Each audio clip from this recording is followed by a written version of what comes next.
Hi everyone, welcome back. আসসালামু আলাইকুম। Shahin academy YouTube চ্যানেলে সকলকে স্বাগত জানাই।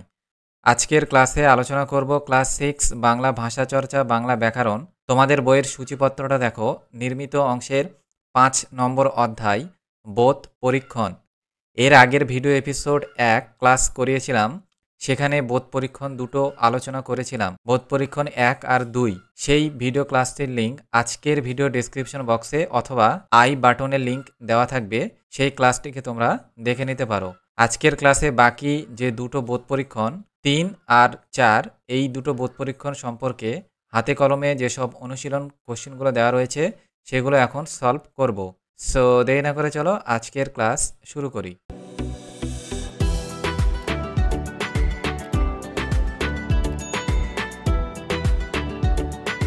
বোধ পরীক্ষণ 3 দেখো, নিচের অনুচ্ছেদটি মনোযোগ দিয়ে পড়ে প্রশ্ন অনুসারে উত্তর দাও। এখানে যে বোধ পরীক্ষণটা দেওয়া রয়েছে তোমরা একটু পড়ে নিও, কেননা ভিডিওটা বড় হয়ে যাবে, সেই জন্য আমি এখন পড়ছি না, ঠিক আছে? তোমরা অবশ্যই এটাকে পড়ে নিও। বোধ পরীক্ষণ 3 আলোচনা করছি। 1-এর দাগে রয়েছে নিচের বিকল্পগুলির মধ্যে কোনটি ঠিক চিহ্নিত করো। 1-এর 1 নম্বর কোশ্চিন, উপরের অনুচ্ছেদটির মূল বিষয় হলো। এখানে রাইট অ্যান্সার হবে অপশান খটা রাইট অ্যান্সার, পর্বত শৃঙ্গ অভিযান। 2 নম্বর কোশ্চিন 1.2, বাঙ্গাল কা ইজ্জত বাঁচানে কে লিয়ে হাম লোগ জান দেনে কে লিয়ে তৈয়ার হে। এই বাক্যটির বাংলা তর্জমা করলে দাঁড়াবে, এখানে 4টে অপশান দেওয়া রয়েছে, তাহলে সঠিক অ্যান্সার হবে ঘ। সঠিক অ্যান্সার হবে ঘ, বাংলার সম্মান বাঁচাতে আমরা প্রাণ দিতেও রাজি। তারপরে দেখো নেক্সট 2-এর দাগে নিম্নলিখিত শব্দগুলির উপযুক্ত প্রতিশব্দ অনুচ্ছেদ থেকে খুঁজে নিয়ে লেখো। 2.1 উঁচু বা খাড়া রাস্তা। এর উত্তরটা তোমরা এভাবে লিখবে, উত্তর লিখবে তোমরা খাড়া চড়াই। 2.2 4 টুকরো হয়ে যাওয়া, অ্যান্সার চৌচির। 2.3 শ্বাস বায়ু, অ্যান্সার লিখবে দম। 2.4 আলোড়ন, অ্যান্সার লিখবে উত্তাল। 2.5 বিন্দু, উত্তর লিখবে ফোঁটা। নেক্সট দেখো 3 নম্বর কোশ্চিন, দিলীপ চট করে জলের বোতল খুলে গলায় উপুড় করে ঢেলে দিল। এই বাক্যটির উদ্দেশ্য ও বিধেয় অংশ ভাগ করে দেখাও।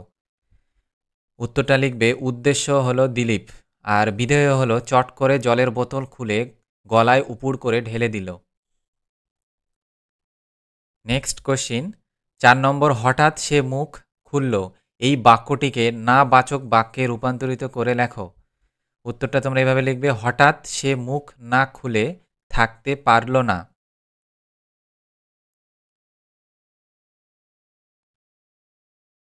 পাঁচ নম্বর কোশ্চিন, সুকুমার বলল উপরে চলো। উক্তি পরিহার করে বাক্যটিকে অন্যভাবে লেখো।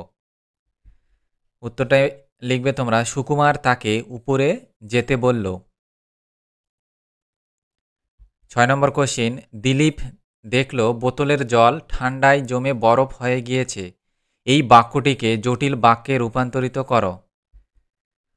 উত্তর, দিলীপ যখন দেখল তখন বোতল জল ঠান্ডায় জমে বরফ হয়ে গিয়েছে।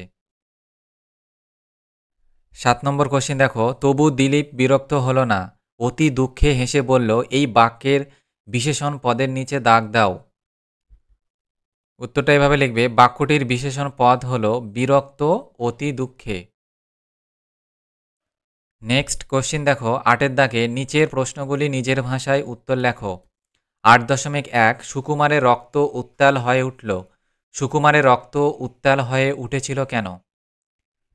অ্যান্সার, পৌঢ় শেরপা পেম্বা নরবু যদি বাঙালির ইজ্জত বাঁচানোর জন্য জীবন দিয়ে দেবার সাহস দেখাতে পারে, তবে সুকুমার নিজে একজন বাঙালি তরুণ হয়ে তাদের পাহাড়ি অভিযান সফল করতে পারবে না কেন?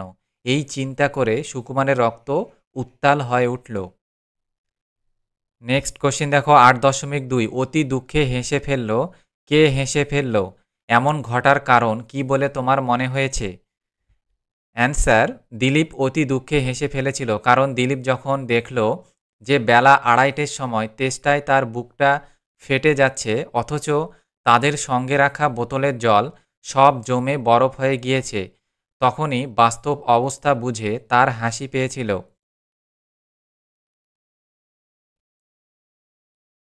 ৮.৩ নম্বর কোশ্চিন, খাড়া চড়াই একটু একটু করে উঠেছি এমন একটি কাল্পনিক পর্বত অভিযানের অভিযাত্রী হিসেবে ৪-৫টি বাক্য লেখো।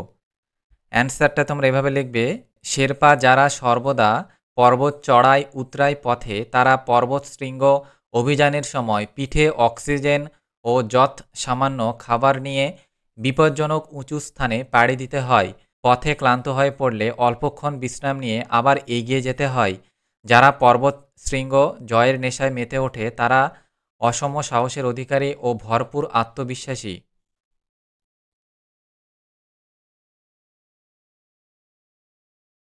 তারপর দেখো বোধ পরীক্ষণ ৪। বোধ পরীক্ষণ ৪-এ নিচের অনুচ্ছেদটি মনোযোগ দিয়ে পড়ে প্রশ্ন অনুসারে উত্তর দাও। তোমরা এই অনুচ্ছেদটি পড়ে নেবে, ঠিক আছে? তো আমি পড়ছি না, যেহেতু ভিডিওটা বড় হবে সেই জন্য। তো দেখো ১-এর দাগে কী রয়েছে, নিচের বিকল্পগুলির মধ্যে কোনটি ঠিক চিহ্নিত করো।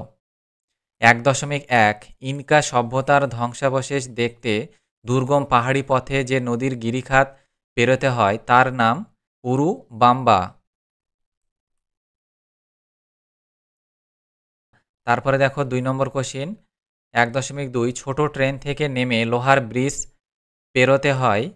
৪টে অপশান দেওয়া রয়েছে, তাহলে এখানে অপশান গ রাইট অ্যান্সার, পায়ে হেঁটে।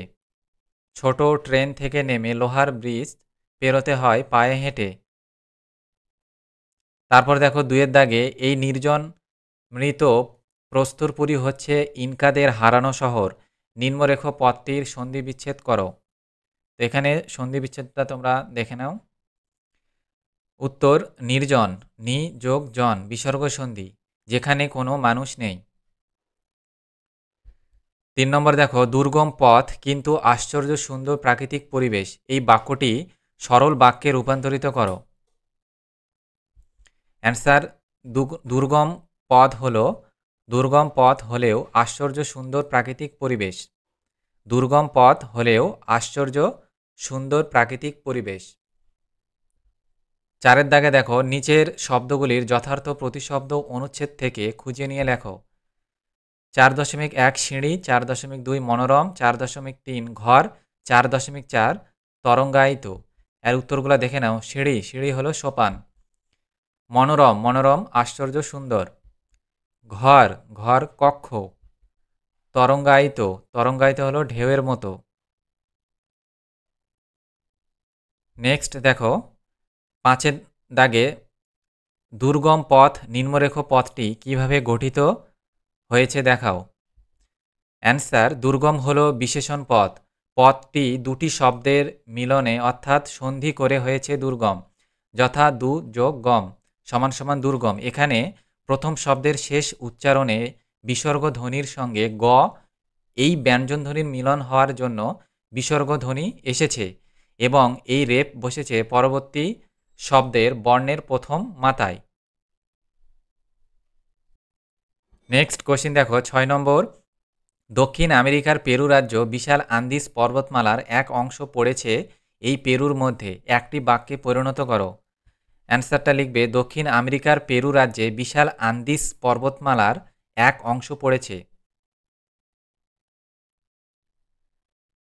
নেক্সট কোশ্চিন ৭ নম্বর, সরু ফিতের মতো রাস্তা বেয়ে আমাদের ছোট ট্রেন ঘুরে ঘুরে পাহাড়ে উঠেছে, দুটি বাক্যে ভেঙে লেখো। অ্যান্সারটা লিখবে, সরু ফিতের মতো রাস্তা বেয়ে চলেছে, ওই রাস্তায় আমাদের ছোট ট্রেন ঘুরে ঘুরে পাহাড়ে উঠেছে। নেক্সট কোশ্চিন ৮ নম্বর, যত দূরে চোখ যায় শুধু ঢেউয়ের মতো পর্বতমালা, নিম্নরেখ পথটি কী ধরনের পথ। অ্যান্সারটা লিখবে, শুধু পথটি অব্যয় পথ। নেক্সট কোশ্চিন দেখো ৯-এর দাগে, আশ্চর্য সুন্দর প্রাকৃতিক পরিবেশ সুন্দর এবং প্রাকৃতিক পথ দুটির যথাক্রমে বিশেষণ এবং বিশেষ্য রূপ দুটি লেখো। অ্যান্সারটা লিখবে, সুন্দর সমান সৌন্দর্য, প্রাকৃতিক হলো প্রকৃতি। নেক্সট কোশ্চেন 10 নম্বর, এই নির্জন মৃত প্রস্তরপুরী হচ্ছে ইনকাদের হারানো শহর। এই বাক্যের প্রস্তরপুরীর মতো পরি সহযোগে আরও দুটি শব্দ বানাও। অ্যান্সারটা লিখবে মত্তপুরী, স্বর্গপুরী। 11 নম্বর কোশ্চেন দেখো, নিচের প্রশ্নগুলি নিজের ভাষায় উত্তর লেখো। 11.1 মাচু পিচু কি?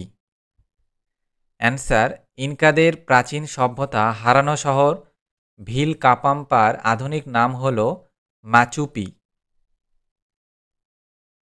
নেক্সট কোশ্চেন 11.2 এক আশ্চর্য নগরীর কঙ্কাল দেহ, এই নগরটি কোথায় অবস্থিত? এর যাত্রাপথের বিবরণ দাও। অ্যান্সার, এই নগরটি দক্ষিণ আমেরিকার পেরু রাজ্যের আন্দিস পর্বতমালার এক অংশ পাহাড় ঘেরা মালভূমির উপর অবস্থিত। দুর্গম পথ হলেও আশ্চর্য সুন্দর প্রাকৃতিক পরিবেশে সরু ফিতের মতো রাস্তায় ছোট ট্রেনটি ঘুরে পাহাড়ে উঠেছে। মাঝে উরুবাম্বা নামে নদীর গিরিখাত, তার উপর একটি লোহার ব্রিজ। ট্রেন থেকে নেমে পায়ে হেঁটে লোহার এই ব্রিজ পেরিয়ে ওপারে ট্যুরিস্ট বাসে উঠে যতদূর চোখ যায় শুধু ঢেউয়ের মতো পর্বতমালা, তারপর পাহাড় ঘেরা মালভূমির উপর ইনকা নগরীর মৃতদেহ যেন নিথর হয়ে পড়ে রয়েছে। তারপর দেখো নেক্সট কোশ্চিন 11.3 প্রাচীন নগরীর ধ্বংসাবশেষ হয়তো আমরা সবাই দেখিনি, কিন্তু আমাদের চারপাশে এমন অনেক প্রাচীন বাড়ি, মন্দির, মসজিদ, গির্জা, স্তূপ ছড়িয়ে ছিটিয়ে আছে। এই ধরনের তোমার দেখা যে কোনো একটি পুরনো স্থাপত্য কীর্তির কথা 4-5টি বাক্যে লেখো। অ্যান্সারটা তোমরা এভাবে লিখবে, আমার দেখা একটি প্রাচীন স্তূপ হলো নালন্দা বিশ্ববিদ্যালয়। আমাদের পশ্চিমবাংলার প্রতিবেশী রাজ্য বিহারে অবস্থিত প্রাচীনকালের ওই বিশ্ববিখ্যাত বৌদ্ধ মঠ ও বিশ্ববিদ্যালয়। কলকাতা থেকে প্রায় 12 ঘন্টার পথ ট্রেনে করে বিহার রাজ্যের রাজগীর স্টেশনে নামতে হয়। সেখান থেকে প্রায় 15 কিলোমিটার দূরে অবস্থিত নালন্দা বৌদ্ধ মঠ ও বিহারের ধ্বংসস্তূপ। 1000 বছরেরও বেশি সময় পার হয়ে গেছে, তবু নালন্দার সিঁড়ি ভাঙ্গা প্রকোষ্ঠগুলির জীর্ণ দেহ আমাদের মতো লক্ষ লক্ষ পর্যটকদেরকেও পরম বিস্মিত করেছে। আজকের ক্লাস এখানেই শেষ করলাম। এদিন আবার অন্য নতুন ভিডিও এপিসোডের ক্লাস নিয়ে আলোচনা করব। তোমরা যারা নতুন ও প্রথম এই চ্যানেলে এসে ভিডিও দেখছো, চ্যানেলটিকে অবশ্যই সাবস্ক্রাইব করে পাশে থেকো। আর আজকের এই ভিডিওটি তোমরা বন্ধুদের মাঝে বেশি বেশি করে শেয়ার করে দিও, যাতে তাদেরও হেল্পফুল হয়।